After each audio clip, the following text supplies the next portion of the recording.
Ngiyamthanda kakhulu Yesu. Hey, uThixo wasinceda abazalwane. Ngibona bana baThixo behloba endaweni e-right. Hallelujah. Wabathi umzalwana, hey, kubi apha phandle. Ayibonge Nkosi. Wazekelisa nje ngomzekelo wenhlanzi. Ngikhumbula umzekelo uTata Mashiya, basenza imizekelo apha. Uthi inhlanzi le njengoba ihlala emanzini okanye elwandle. Noma kulondawo kuyo ibisemanzini, ayibonge Nkosi. Uthi yakuthathwa iphila ikhutshelwe ngaphandle emanzini. Hallelujah. Ibethwe lilanga.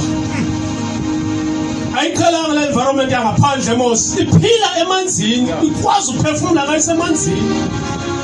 Once iphumele ngaphandle, ngoba mhlambi ungangathi uyibulala iyazifela ngoba ikwindawo ebekufanele uba ayikho kuyo.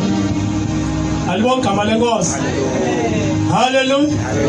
Kodwa uba ungafaka enye into engaphili emanzini, ihlala ingene emanzini, ayinovaka kamnandi lanto ngoba ayondawo ephila kuyo le. Alibonga igama leNkosi. Kodwa inhlanzi yafa. Omnye mhlambi ayibona ingathi iyashayika okanye ingathi iyadansa iyapitsholoza. Kodwa izawuend up isifa. Ayibonge Nkosi. Namama lomzalwane uthini na? Uthi kunjalo abantu apha ehlabathini. Uma bajongile ngathi bayavuya bonwabile. Hallelujah. Bayadansa benza yonke loo nto leyo. Badla izinto nezingadliwayo. Ukhangeleka ingathi bonwabile. Malibonga igama leNkosi. Uma bajongile nawe xa bekhupha pha ungangathi ngabantu abanwabileyo. Hallelujah. Aba bantu abanwabanga ngoba abekho kwindawo e-right. Hallelujah. Ukunwaba kwabo kusisiphelo sokufa ngoba bakhutshelwe kwindawo abefanele bakho kuyo.